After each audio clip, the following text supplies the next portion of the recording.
Oke, 7 ampere.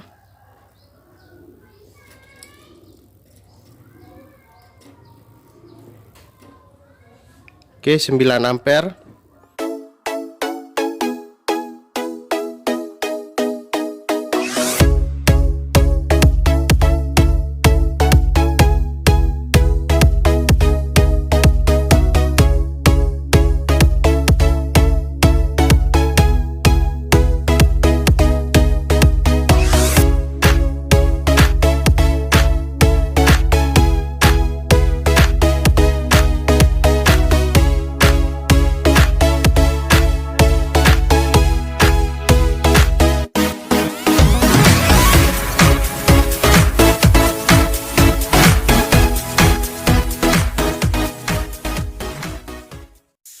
Oke, assalamualaikum warahmatullahi wabarakatuh. Oke kawan, berjumpa kembali dengan saya Elza Noval. Oke, pada kesempatan kali ini kita kedatangan paket servis lagi. Ini paket servis tetap dari Yogyakarta. Ini sudah orang berapa ini yang sama-sama dari Yogyakarta. Oke, langsung aja kita buka isi paketnya. Ini kira-kira apa ya? Oke, kita bongkar aja.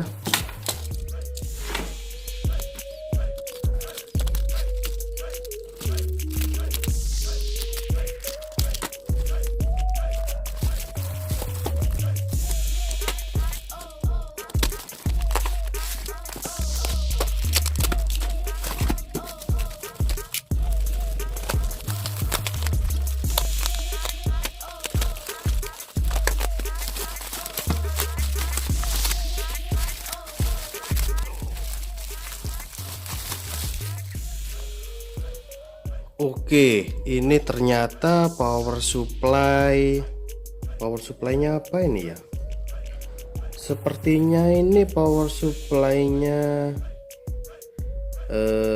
driver LED kayaknya. Soalnya ada beberapa, bahkan banyak teman yang mengirimkan foto power supply yang sama seperti ini. Mau diserviskan sih katanya. Cuma yang terkirim dan kita terima itu cuma yang ini, punyanya Pak Handoyo. Oke, jadi langsung aja kita cek kira-kira ini kerusakannya seperti apa. Oke, akan saya siapkan dulu untuk bolam safety saya, baru kita cek. Oke, ini sudah pakai rangkaian PFC dan ini half bridge SMPS nya half bridge resonan, karena ini pakai IC LC nih kayaknya. Ini memang IC satu, apa ya istilahnya itu, satu keluarga untuk IC PFC sama IC switchingnya, jadi dia bisa saling terkoneksi. Oke, langsung aja kita coba ya. Oke, ini sudah saya pasang. Oke, sudah saya pasang untuk bolam safety. Langsung aja kita coba nyalakan. Bismillahirrahmanirrahim.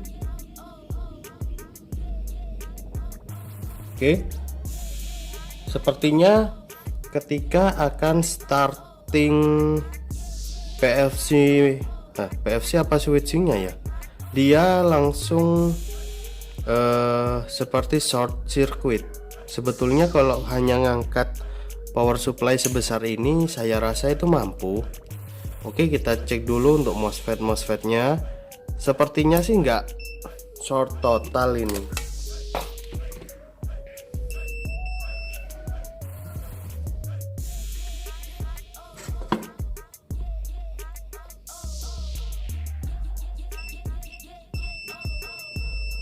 Oke, sepertinya ini untuk MOSFET switchingnya itu ada yang short.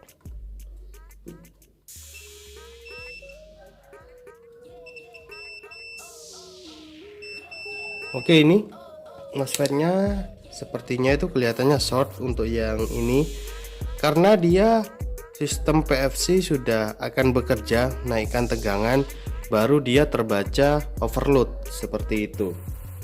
Oke, jadi akan saya buka dulu MOSFET-nya, kita coba cek MOSFET-nya.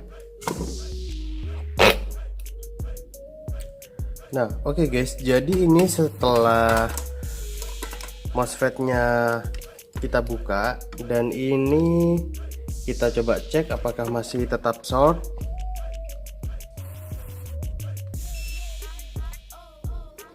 Oke, sepertinya sudah aman. Oke,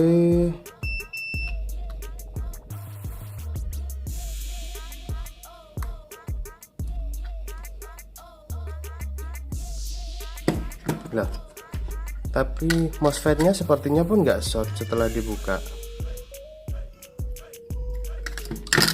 Tadi sebelum saya bersihkan kotoran flux soldernya, itu saya cek itu sempat short ini. Kok ini setelah dibersihkan nggak short sudah? Apakah ini keberuntungan? Oke, jadi ini sudah aman, sudah nggak ada short sama sekali. Apakah airnya ini putus? Enggak. Oke, jadi kita coba aja lagi. Mungkin tadi ada kotoran di sini mungkin.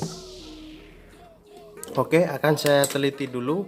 Kalau memang nanti aman, MOSFET akan kita pasang lagi dan kita coba lagi. Oke. Nah, oke guys. Jadi ini setelah MOSFET kita pasang, oke, ternyata ini short lagi. Nah, shortnya ini setelah power supply barusan sempat saya nyalakan dan kerusakannya tetap sama. Saya cek untuk MOSFET-nya ternyata short lagi. Nah, dan ini kadang short ada yang di sebelah sini, kadang ada di sebelah sini. Nah, oleh karena itu saya menyimpulkan bahwa ini ada kerusakan pada IC PWM-nya. Oke. Jadi pada IC PWM ini ada kerusakan yang jelas seperti itu. Oke, jadi akan langsung aja IC PWM-nya ini akan saya ganti dengan seri yang sama, L9 L6592. Oke, akan saya ganti aja untuk IC PWM-nya. Nah, oke kawan, jadi ini untuk IC PWM-nya itu sudah saya ganti ini, dan ini untuk IC yang bawaannya saya tempel di sini aja. Oke, saatnya untuk kita coba apakah sudah menyala. Semoga aja sudah nyala normal kembali. Oke, kita coba nyalakan. Bismillahirrahmanirrahim. Oke, kenapa tetap? Apakah kita perlu buang untuk bohlamnya?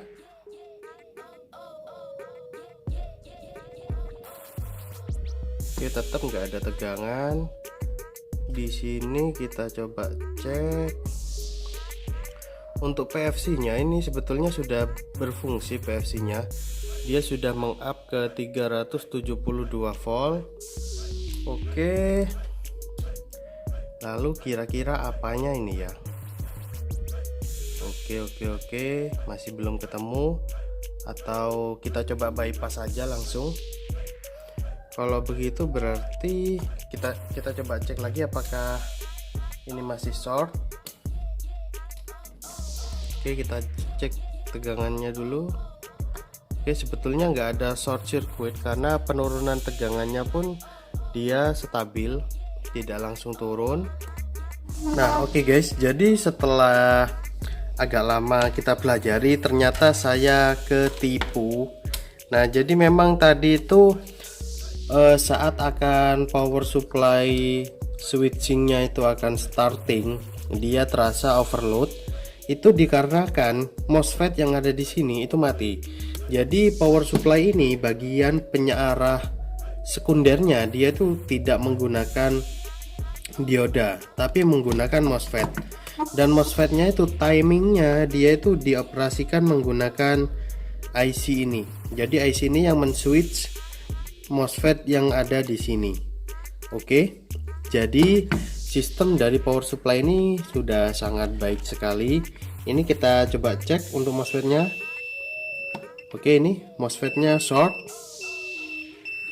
Sedangkan yang satunya masih normal. Oke, jadi MOSFET ini pun sudah saya cari-cari untuk tipenya dan memang sulit.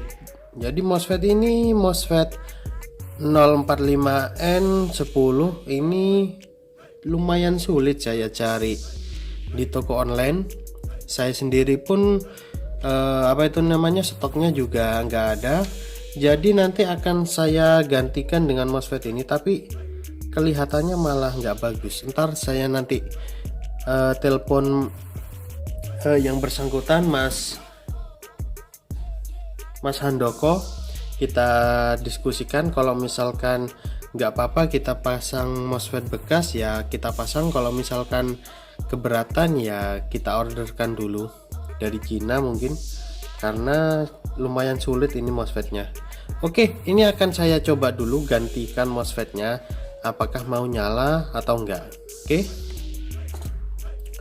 Nah, oke guys, jadi ini power supply. Ternyata setelah saya pelajari lebih lanjut lagi, ternyata di sini, ini di bagian sekundernya, dia itu disearahkan menggunakan MOSFET, dan MOSFET itu di drive menggunakan IC ini. Jadi nyala dan matinya MOSFET itu diatur oleh IC ini. IC ini mendapatkan signal dari output trafo ini, bagian primer. Jadi ini masuk ke bagian IC ini, lalu mendrive MOSFET ini. Dan MOSFET-nya itu ada yang mati ini. Oke, ini MOSFET-nya short. Ini aman. Dan rangkaian ini juga short. Ini bagian gate dan source-nya. Oh, bukan ini yang mati. Yang mati yang ini. Oke, ini bagian gate dan source dia short. Oke.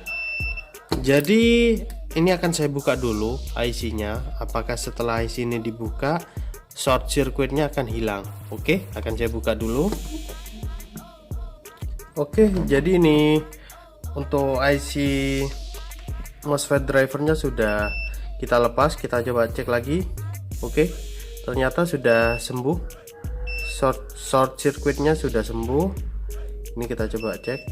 Nah, oke, dia sudah nggak short lagi.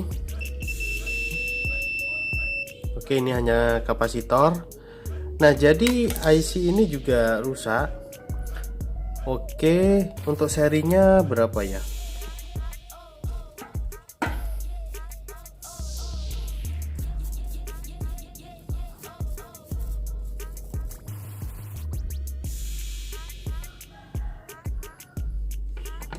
Oke, ini untuk seri IC-nya menggunakan seri apa ini?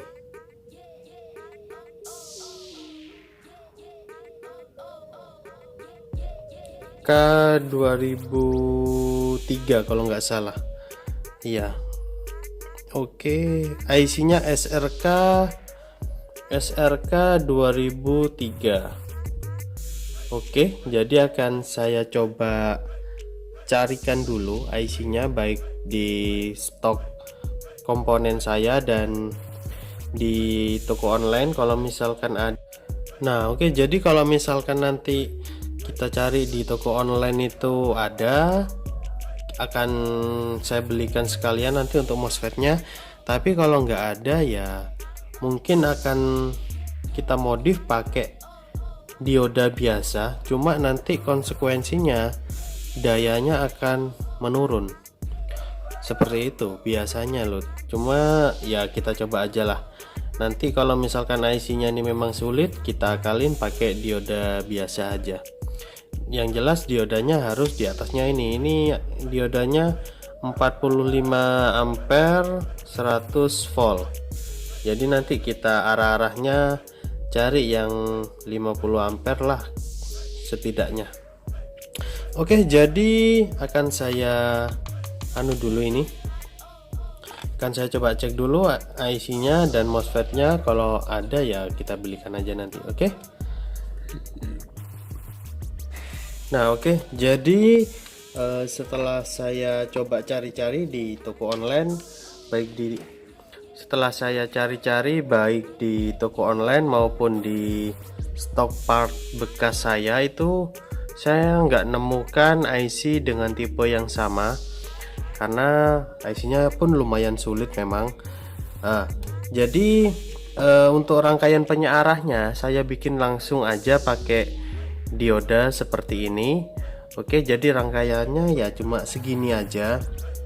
Nah, Oke, jadi ini kita coba dulu apakah berhasil dengan menggunakan dioda seperti ini tanpa kita menggunakan MOSFET dan driver MOSFET-nya.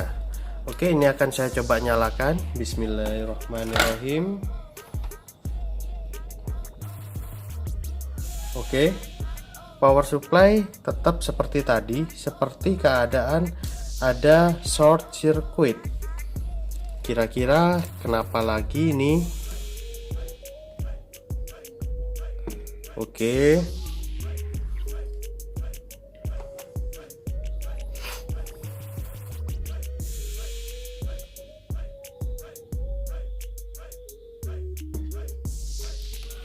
Oke, apakah masih ada short?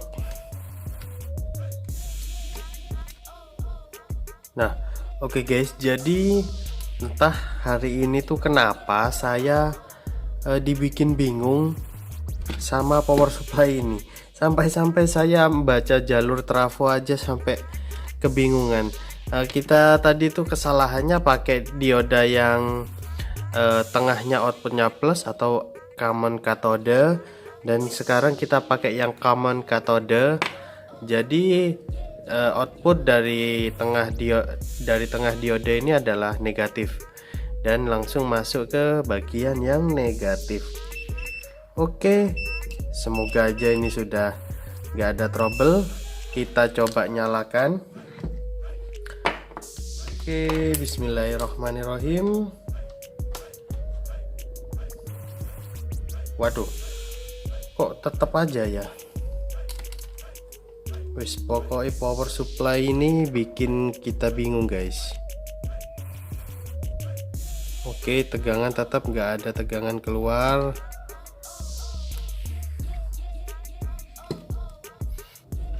Nah, oke guys, jadi ini saya coba menggunakan dioda yang single, dioda satu yang satu seperti ini. Oke, kita coba aja langsung apakah sudah bisa nyala normal kembali. Tapi ini bolam safety itu nggak saya pakai karena saya juga takut mungkin karena dayanya kurang tinggi. Tapi masa sih startingnya sebegitu tinggi? Oke, ini kita coba nyalakan. Bismillahirrahmanirrahim. Oke, ini sudah saya nyalakan. Dan ya, oke, power supply nyala. Oke, itu tegangannya 14,14 volt. Oke, ini kebalik mungkin probe-nya ya. Probe-nya kebalik. Jadi power supply ini sudah nyala normal kembali itu. Nah, cuma akan saya tanyakan ke Bapak Handono, daya power supply ini sebetulnya berapa gitu, tegangan outputnya dan arusnya berapa ampere.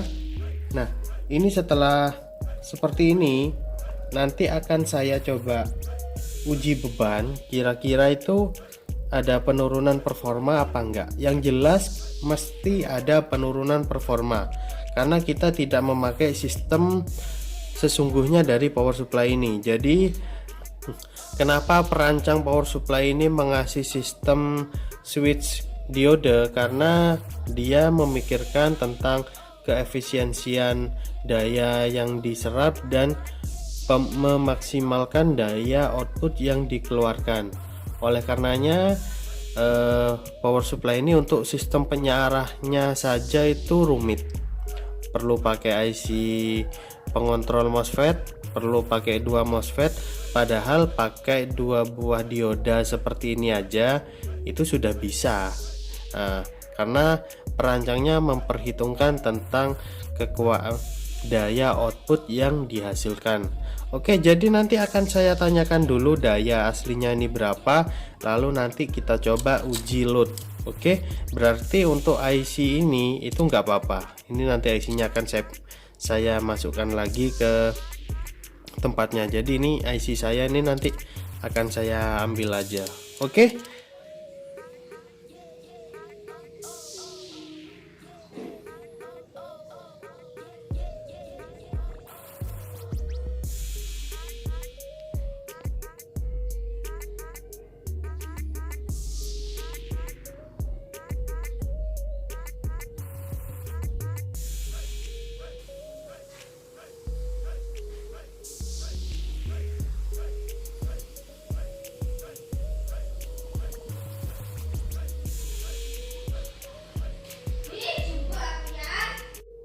Nah, oke guys, jadi kali ini kita sudah siap untuk melakukan uji beban pada power supply ini.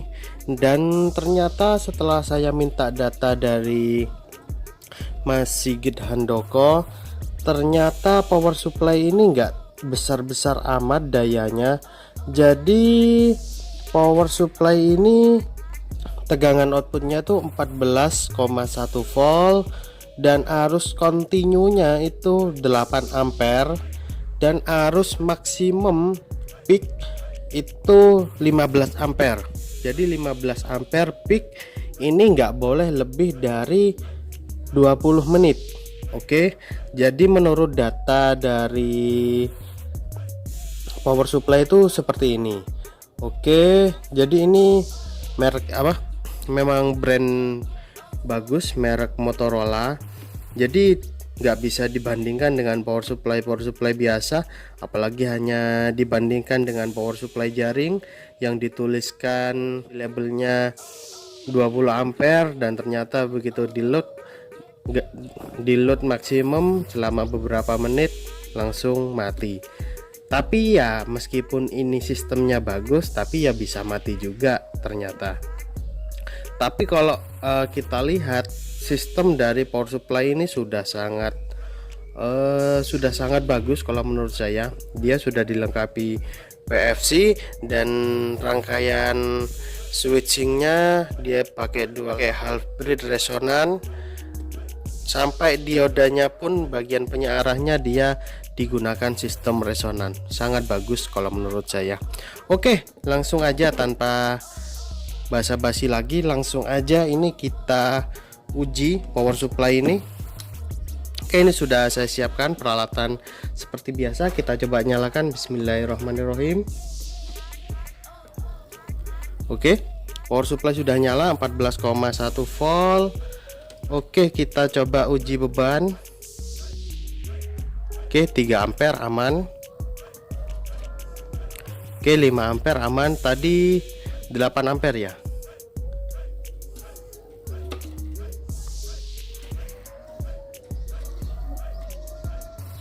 Oke, 7 ampere.